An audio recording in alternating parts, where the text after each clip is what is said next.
If you've ever wondered how to maintain high standards in your short-term rental, especially as you're growing your portfolio, then today's video is for you. We're going to go over the role of inspector in a short-term rental, how we've structured them in our business, and why we think they're essential to keep guests happy. This Airbnb is fantastic. When we first got started, an official inspection wasn't really something that we were thinking about. It was just naturally a part of our process. Back then, we were cleaning our own Airbnb. I was working as an engineer, but then came a time when our whole division of the company was sold and everyone got laid off, and it was time for us to rethink what our next steps were. Thankfully, Steven had a good severance, which gave us time to figure things out. And in the meantime, we were living in one half of our duplex property in San Diego, and the other half was being rented out on Airbnb, and it was doing really well. It's a small unit, around 400 square feet, and we were already on site, so cleaning it ourselves wasn't too overwhelming. After we finished each cleaning, we would check each other's work. If Steven was cleaning the bedroom and the bathroom, then when he was finished, I would go in there and inspect those areas, and he would go and inspect my work in the kitchen and living room. We didn't think of it as an official inspection, but it was just something we did kind of out of common sense to make sure we didn't miss anything. We were also brand new hosts, and we were kind of trying to be perfectionists. We wanted every guest check-in to be the same and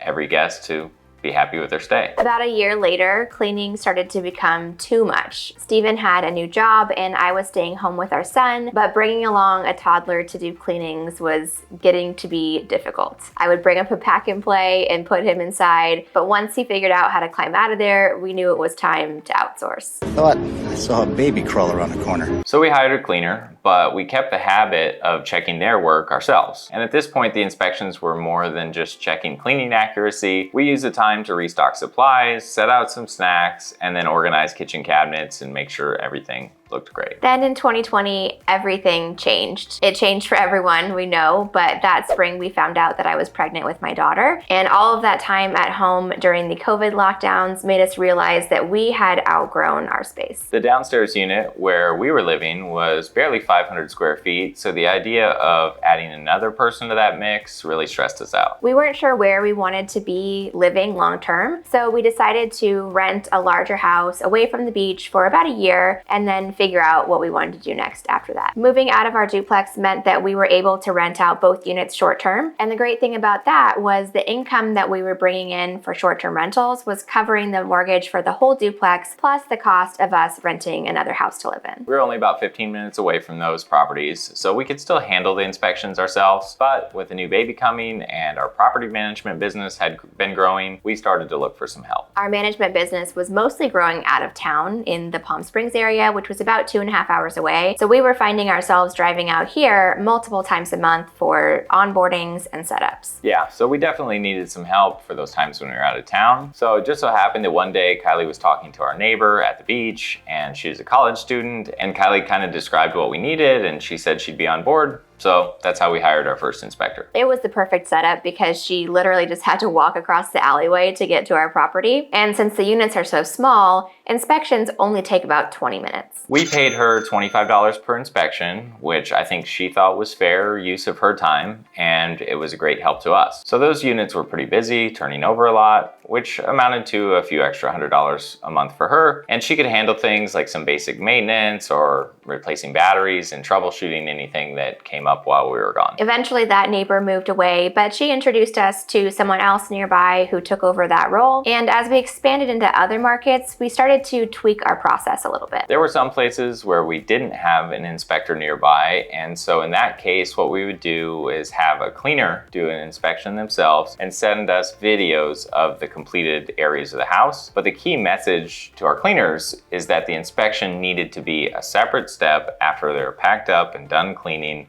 They go and inspect the house. We would always tell them, finish your cleaning and then pretend like somebody else cleaned and you're checking their work. This place is spotless. There were some markets where we were dealing with a larger cleaning company, and in that case, the supervisor would come by and check the cleaner's work after they were finished, and then they could also be the ones responsible for restocking, putting out snacks, or looking for any maintenance items in the house. As our management portfolio really started to grow out in the Palm Springs area, we made the decision to relocate relocate our family out of San Diego to be closer to where the majority of our managed properties were. By that time, I had left the corporate world and we were focusing on short-term rentals of our own and our property management portfolio full-time. And that meant starting over with doing inspections ourselves again. Our properties in the Palm Springs area are 3 to 5 or more times the size of our little beach units. Most of them have pools and multiple outdoor spaces and quite a bit more square footage. So naturally, they take longer to inspect. Over time, we kind of experimented with different models. We hired a few 1099 contractors, but they all needed second jobs to support themselves, which made it so they couldn't fully commit to inspection work, which is why we had to have a few. If one wasn't available, there'd be another one. It was kind of hard to juggle the logistics. After cycling through several of these 1099 workers, we made the decision to make our first hire, and this was an employee at 30 hours per week with access to our group healthcare plan. That worked well for a little over a year, but then he decided to change careers completely, and we realized we needed someone with even more consistency. About a year ago, we made our first full-time hire in the role of an inspector. This is a salaried position based on a 40-hour work week, and she also has access to our group healthcare plan. Having a full-time team member in this role has made a huge difference in our business. One of the most asked questions we get about the inspector role is how much we pay them. When we hired our first inspector at the beach, we paid her $25 per inspection, and that was a contract 1099 role. For the larger homes in the Palm Springs area, we paid between $30 and $35 per inspection, and that was also a 1099 role. When the cleaners are inspecting their own work, they don't typically charge us for it, but we do make sure to tip them, and we do pay them extra also if they're doing extra jobs like filling propane tanks. In the instance where cleaning supervisors were checking in the houses, they were charging us about $30 extra per inspection. And then once this became a role on our team, it's been a competitive hourly wage or salary, and again, access to our group healthcare plan. Bringing on an employee in that case was also a benefit to us when it came to healthcare, because then we were able to access group healthcare plans instead of individual plans, and you need more than 2 people on a plan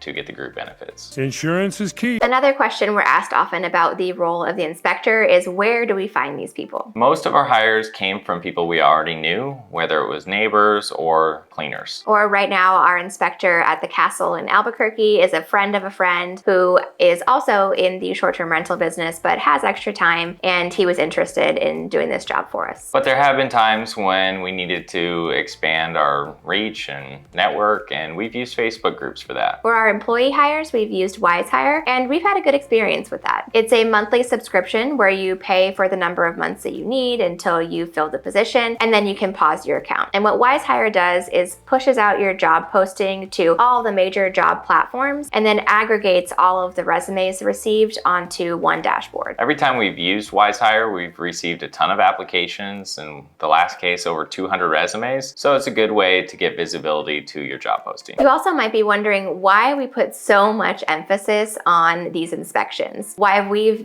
essentially created an entire role on our team for an inspector. And the answer is that they're the final step to ensuring that we have a 5-star guest experience at each house. Here's a quick rundown of what our inspectors are looking for. First thing is cleaning accuracy. Even the best cleaners can miss a detail here or there, so it's a second set of eyes on the house. The second is restocking supplies. Our cleaners are typically the ones who are refilling soap dispensers and shampoo bottles, but sometimes those things get missed, so it's nice to have a second set of eyes to fix those things if they are. But what they're also doing is making sure that the cleaners have all of the supplies that they need in our supply closets to do that restocking during the cleanings. The inspector should be checking everything that a guest is going to sort of interact with and use at the house. So they'll check and maybe restock toilet paper or paper towels or spices or anything that a guest may touch and use in the house. They're checking. The third thing that inspectors are checking for is maintenance issues. They do this so that small problems like a leaking sink or a door not latching properly get flagged and hopefully fixed before the next guest arrives. If your inspector is handy, or you are, and you can talk them through some fixes while they're on site, then that is a big plus, and it's something that we've added to our job description to find someone that has some basic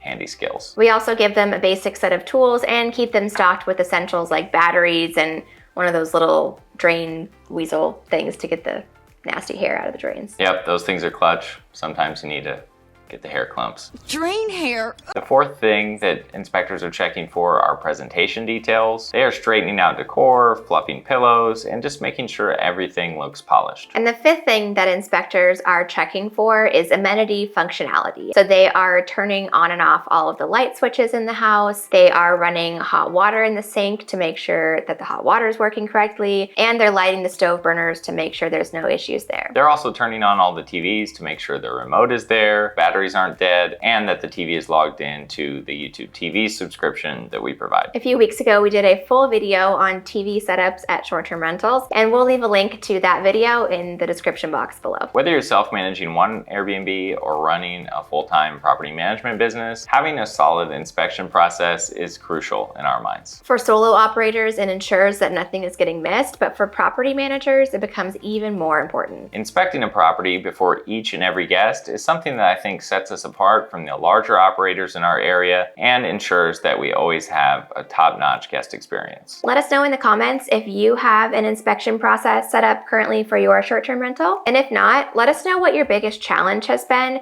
in keeping quality consistent. And if you thought this video was helpful, we'll link another one here on the screen you might want to watch next. Thanks for watching, and we'll see you in the next video.